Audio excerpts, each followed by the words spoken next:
మాకు డబ్బులు సరిపోతుంది. అప్పటికి నాకు కొంచెము 1,00,000-2,00,000 అప్పులు ఉండే. అప్పుడు 1,00,000-2,00,000 కూడా ఎక్కువనే కదా. ఎక్కువ, అవును. ఆ 1,00,000-2,00,000 అప్పు ఉండే.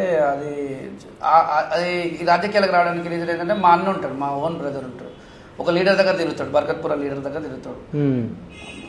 ఆయన కార్పొరేటర్, మాజీ కార్పొరేటర్, ఇప్పుడు ప్రజెంట్ మాజీ కార్పొరేటర్. ఆయన మీద కసితోటి నేను రియల్గా చెప్పాలంటే కార్పొరేటర్గా ప్లాన్ చేసుకున్నాను. ఓకే. అయితే అతను ఏమైంది, మా అన్న మనమేమో పొద్దుంతా పని చేస్తున్నాము, తీసుకొచ్చి ఇస్తున్నాము, ఒక రెంట్ కట్టలేడు మా అన్న.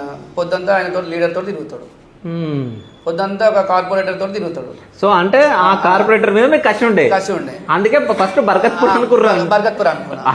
అనుకున్నా.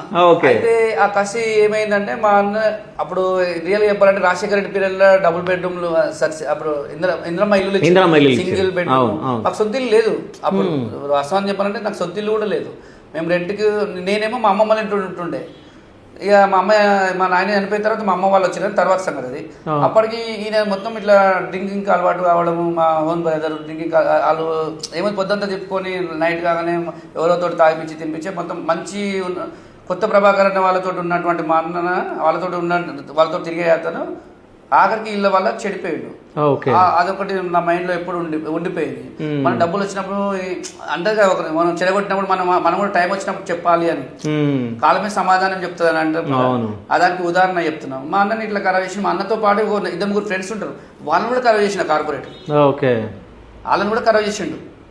అయినా నేను ఏం చేసిన, రియల్ ఎస్టేట్లోకి వచ్చిన తర్వాత మెల్లమెల్ల దేవుని దయ వల్ల ప్లాట్లలో మెల్లమెల్ల కంపెనీ వాళ్ళు నన్ను నమ్మి నా మీద ఉన్నటువంటి గుడ్ విల్ కోసం ఆఫీస్లో కూడా మంచి పొజిషన్ ఇచ్చేయడం, అలా మార్కెటింగ్ నేర్చుకోవడం, అట్లా మెల్లమెల్ల రియల్ ఎస్టేట్ నేర్చుకుంటూ పని జరుపుకుంటూ వచ్చింది. దాని తర్వాత ఏమైందంటే ఈ 2004 టైంలో 2004కి నేను అప్పుడప్పుడు కొద్దిగా ట్రై చేస్తున్నాను చెప్పినాను కదా టికెట్ టైంలో. అప్పుడు కొద్దిగా ఇంప్రూవ్ అయినా. అప్పుడు 10-20 లక్షలు నేను పెట్టే కెపాసిటీకి వచ్చిన అప్పటికి. ఆ టైంలో కూడా మా మామతో ట్రై చేసి దాని మీద అదే ఏరియాలో మామ ఫ్యామిలీతో అట్లా ప్లాన్ చేసుకున్నాం, కానీ వర్కౌట్ కాలేదు. అది వర్కౌట్ కాలే. 2016 వరకు ఆటోమేటిక్గా నేను గ్రోత్ అయినా. ఈ హరీష్ అన్నకు కూడా నేను ఏంటంటే అప్పటి నుండి తెలుసు, నేను ఇదే ఆఫీస్ బాయ్ లో చేస్తున్నాను. అదే ఆయన అన్న అప్పుడప్పుడు నన్ను చూస్తుండే రెగ్యులర్ గా. అప్పటి నుండి నాకు అన్నతో కూడా బాగా సంబంధం ఉంది. హరీష్ అన్నతో కూడా నేను బాగా అన్న అంటే బాగా ఆయన చూస్తూ కూడా ఆ ధైర్యం కూడా ఆయన చూసి నేర్చుకున్నాను.